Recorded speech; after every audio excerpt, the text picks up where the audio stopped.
One icy day this winter, I opened up HBO Max to find something to watch while I put in my time on the treadmill. As I scrolled through the various options, I noticed a thumbnail that, frankly, I'd noticed many times before. It was for The Curious Case of Natalia Grace. And I'd seen some online chatter about this docuseries about a disabled young woman who may or may not be much older than she claims and may or may not be violent and manipulative toward her adoptive parents. Being that there was no cult or shady business at the center of this buzzy series, it felt outside my usual fare. But I decided to give it a try. Well, I am more than slightly embarrassed to say that I binged it, both seasons, on the treadmill, doing laundry and baking bread, not all at the same time. I was, admittedly, a bit obsessed with getting the full story. The Curious Case of Natalia Grace is produced and edited for maximum shock value. You're gonna get the truth. I will pre-warn you, you might not like the truth. It gives you the impression that some bad things were happening with this family. We were in a very tight-knit family. April 26th. But you never really get a sense of what's true and what's a good story. She's not 6. She was an adult. The father, who is the main character throughout the first season and maintains a heavy presence in the second, is clearly an unreliable narrator. She tried to poison and kill my wife. I mean, I'd say unreliable to the point of complete and utter disbelief. In the second season, Natalia gets the starring role so she can tell her side of the story. But she's unreliable as well. Now, in terms of entertainment, this docuseries has it all. Violence, sex, psychological abuse, and more twists and turns than an M. Night Shyamalan movie. In terms of ethical documentary making, well, I'm no expert, but my impression is that it's severely lacking. What I can say about this docuseries, however, is that it was painstakingly designed to grab my attention and never let go. That our attention is a valuable commodity is not news. That our attention is actively courted by salacious stories and clickbait headlines is equally unexceptional. But today, I want to consider how our fetish for attention shapes our stories and shapes us as producers and subjects.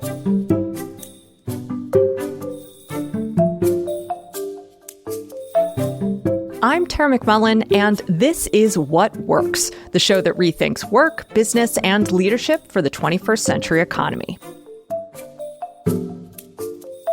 And then should I say just the concept? Sure. Is that useful? Podcast producer Jess Shane had an idea.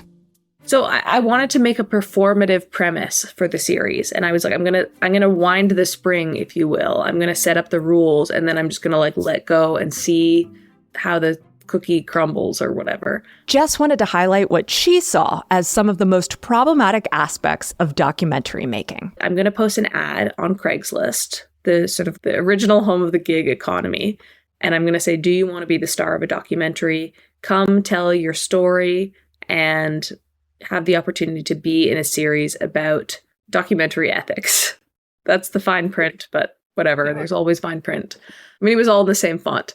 The result is now memorialized as the Radiotopia Presents series, Shocking, Heartbreaking, Transformative. If you're listening to this, I'm guessing you've been moved, entertained, even changed by a well-told, true story about someone else's life. But this project is different than any documentary I've worked on before, because I'm not just looking for important or surprising stories. I'm actually here interviewing all of these people to figure something out for myself about the documentary industry. I grew up with all of these ideas about storytelling as this noble art form. But approaching a decade of doing this work, I've got some questions about just what it is we think we're doing telling other people's stories. Questions I can't ignore anymore. Who and what do documentaries serve? And what good, if any, am I actually doing? This is Shocking, Heartbreaking, Transformative. Anyways, like almost 300 people responded to my ad, and I interviewed 30 people. And when they came in, I basically said, what's your story? Why should I choose you? Why do you want to be in a documentary? And then we talked about what I was doing. What Jess was doing was exposing the transactional nature of contemporary pop documentary. Not unlike social media and reality TV, buzzy documentaries like The Curious Case of Natalia Grace vie for our attention with drama, suspense, shock, heartbreak, and transformation. Studios invest in these stories because it makes good business sense. The more attention a story attracts, the more valuable it becomes. The audience's attention is a commodity to be sold to advertisers, or, in the case of HBO Max, captivating the audience attention is the ticket to long-term recurring revenue and new subscribers. But why would a documentary subject sign up for the chance to have an often unflattering or vulnerable story told about them?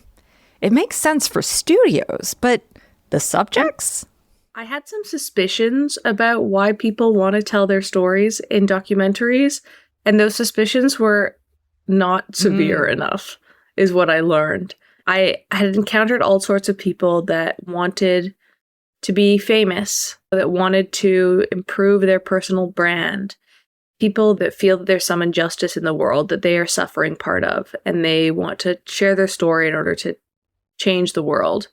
They want to change public opinion so that people will be nicer to each other, or be nicer to them specifically.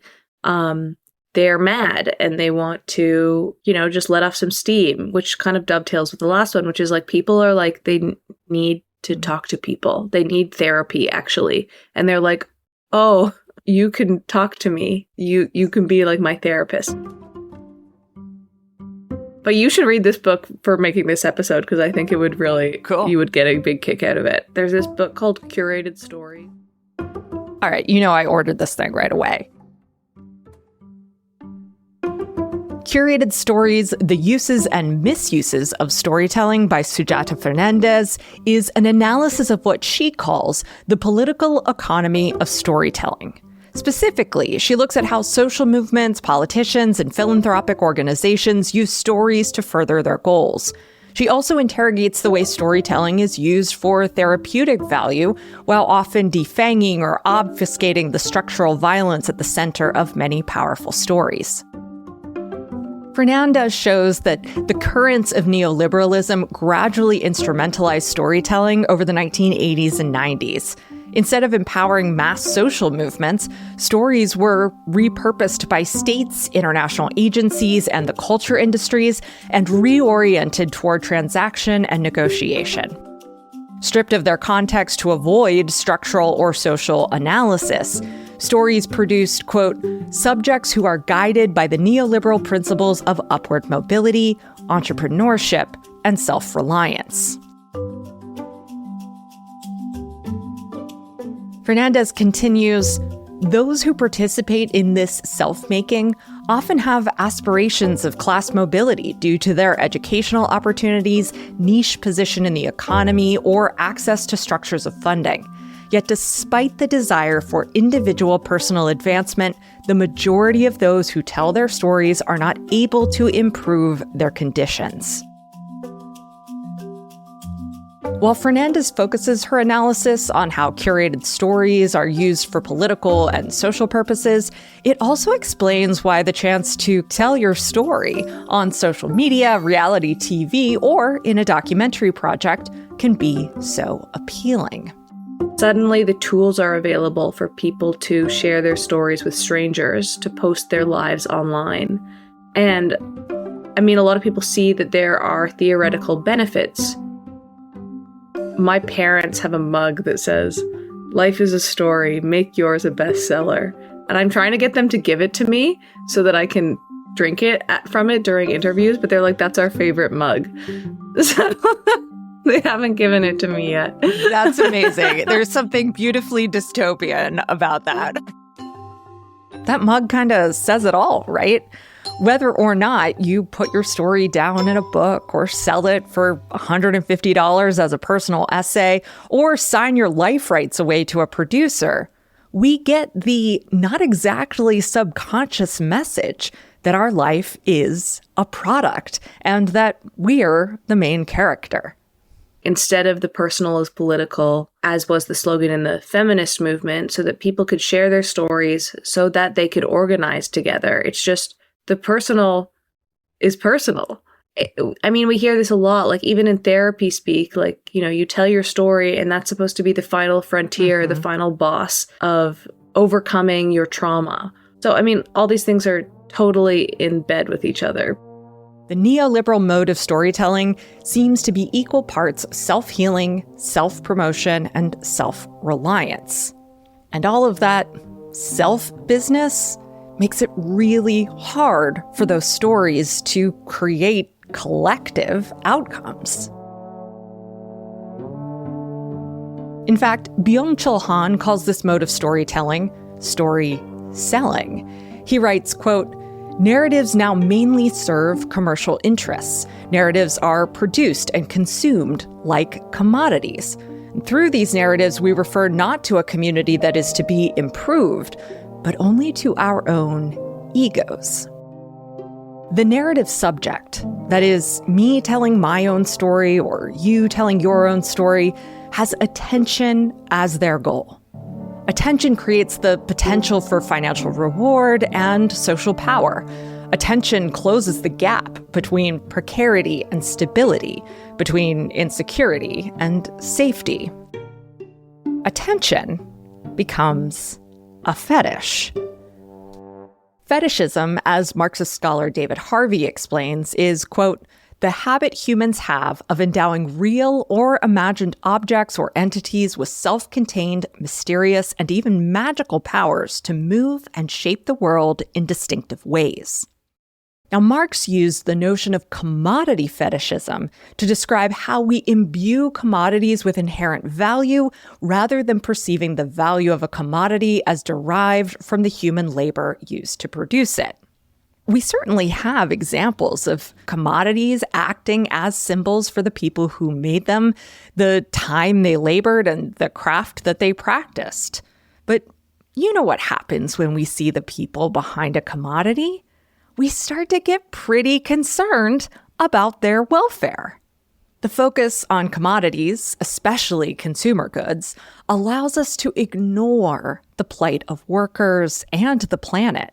Actually, the best example of commodity fetishism that I can remember is a DoorDash commercial from a few years back that featured groceries delivering themselves to someone's front door. That's commodity fetishism in a nutshell. Delivery person? What delivery person? If commodity fetishism entails locating the value of a good in that good rather than in the labor used to create it, I want to propose that attention fetishism locates the value of a story or insight in the attention it creates rather than what that story or insight actually illuminates. Stories do have incredible value, but when a story is shaped and molded in such a way as to maximize attention, it tends to erase the people and personal, social, and political stakes at its center. We see the person on screen or in our feed, but what we're really focused on is the shock, the heartbreak, the transformation.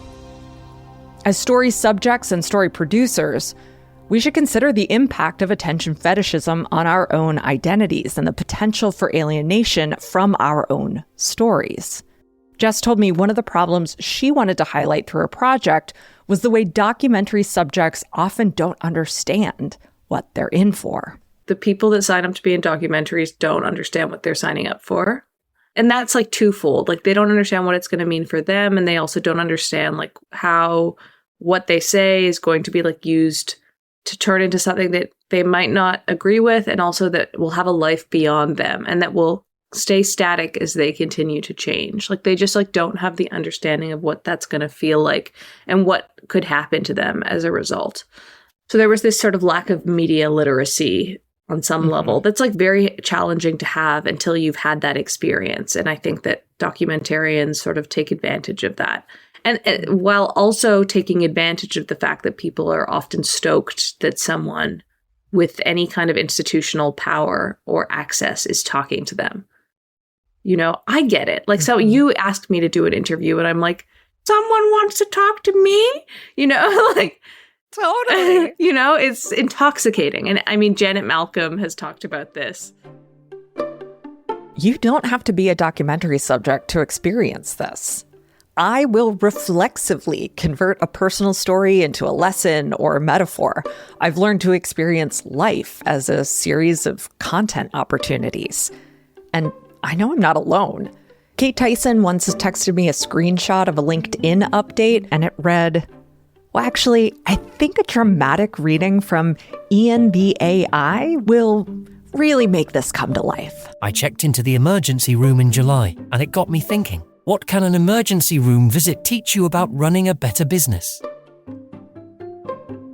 Our stories cease to be our stories and become instruments for attracting attention. That's attention fetishism. Another misgiving Jess wanted to explore was around the type of stories that sell and garner the most attention. The kind of stories that sell are not necessarily the best stories. They're not the most nuanced. They are often the cheapest to produce or the fastest to produce. And like there's all these market incentives, not even incentives, but market pressures on makers to pitch things that they know are going to be well received so that they can sell them, so that they can make work. And so like there's this whole sort of chain reaction of like people saying one thing and doing something else that felt very unsettling to me. And so I kind of wanted to make something that would expose all of these hypocrisies, that would sort of perform some of the issues that I was seeing and had been seeing that nobody was really talking about in the industry. I mean, people in the industry do talk all the time about how like documentary ethics, like taking advantage of subjects. But what they weren't talking about was how that was related to money and capital and the huge scale commercialization of this industry. To expose these practices and reveal what I'm calling attention fetishism, Jess gave herself a few rules for this project.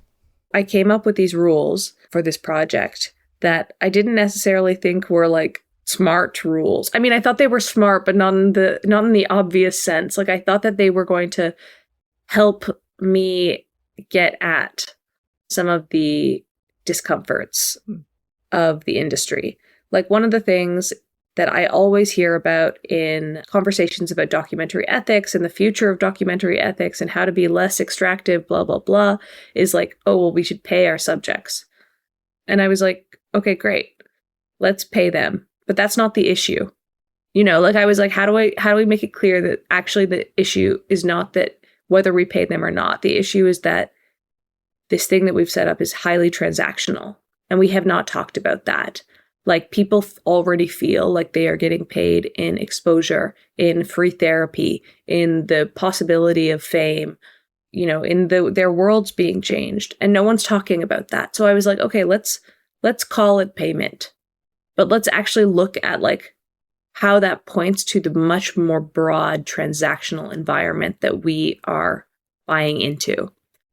So that was one of the rules. I said, I'm going to pay everybody for their time, even time they spend with me on the phone. You know, I'm going to give people $20 an hour, which is not great. I maybe have some misgivings about not making it a higher rate because ultimately it wouldn't have mattered that much. I don't know. Maybe this is just optics. Another rule is I was like, I'm going to acknowledge that this is a transaction. You're getting something out of this. I'm getting something out of this. And I want to know what you want out of this. And I want you to know what I want out of this. Yeah. So that was the second rule. The third rule was I wanted people to theoretically tell me how they wanted their stories told. So I wanted to give them editorial agency. You know, they could pick the story they wanted me to make a documentary about, and then they could also give me editorial feedback, and I wouldn't publish anything before them signing off. So all of these things are like pretty unusual, quite unusual in the documentary landscape. You don't pay people. You don't talk about the fact that this is a transaction. You know, you hope that people think that you're doing them a favor.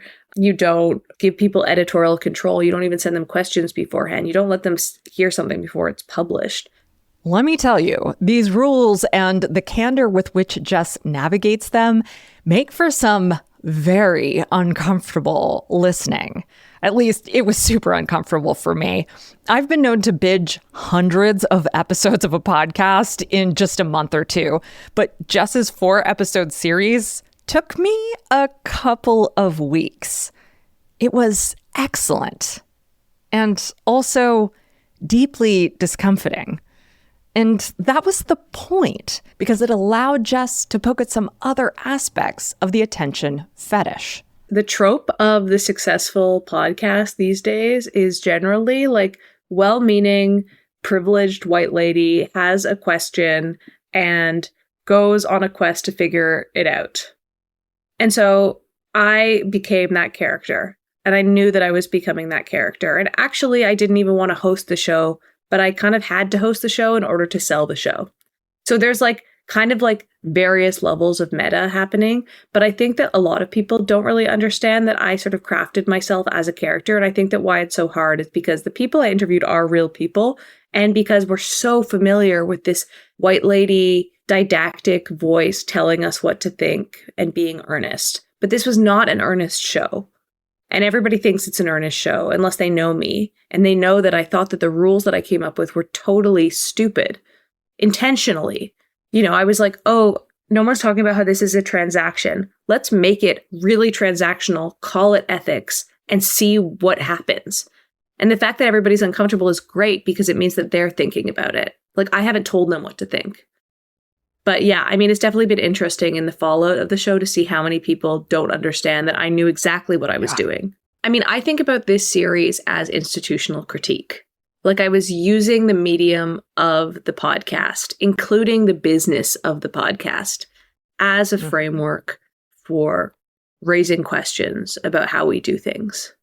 It's that kind of critique that helps us see the structures and systems that attention fetishism obscures or erases from view. I thought I wanted to make documentaries that were transformative and meaningful for the people involved. And look, I still do. But if I'm honest, a big part of me also wants the success, accolades, and career milestone that come with making a series for a reputed network. This series wouldn't have sold without a strong main character. And if I wasn't going to give you the juice of my subjects' stories if they didn't also want to give it to you, that main character was always going to be me. And while I changed some of the rules to make the process of telling my subjects' stories more fair, more ethical, my subjects were never my target audience. My target audience was you. I've found myself thinking about the curious case of Natalia Grace in light of my conversation with Jess. What level of transparency did the various subjects have on the way they'd be portrayed? What were they hoping to get out of this production beyond attention? How did the producers balance business needs with human needs? What would they do differently if they weren't courting attention? Frankly, the list could go on and on.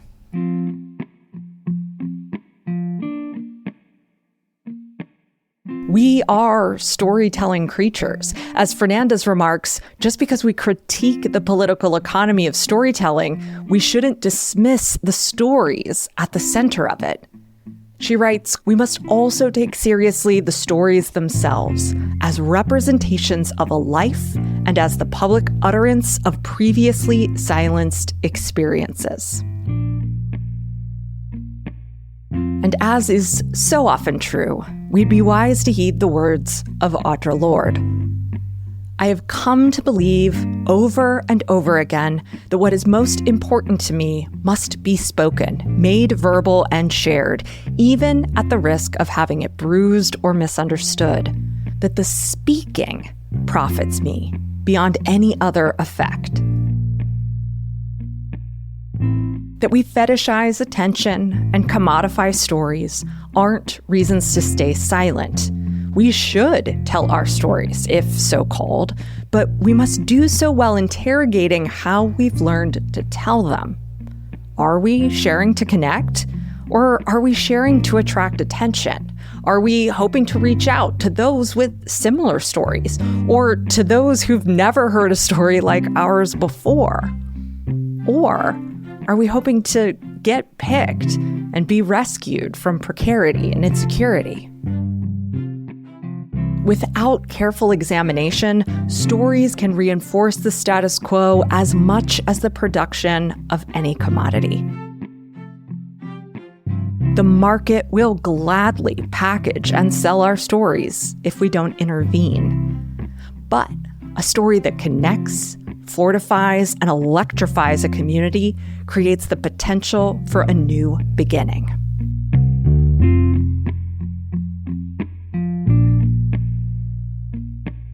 Huge thanks to Jess Shane for talking with me about her work.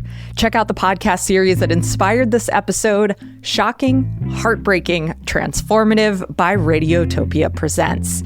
It'll make you uncomfortable, but in a good way. If you enjoy What Works and you want to see this kind of thinking continue, please consider upgrading if you have the means.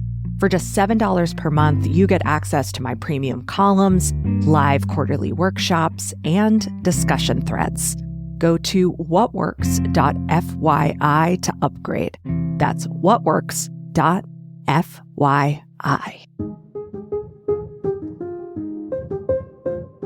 What Works is a production of Yellow House Media, a podcast production agency for people changing the way we think about culture, creativity, leadership, and work.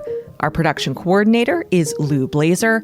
Our production assistant is Emily Kilduff. This episode was written and edited by me, Tara McMullen.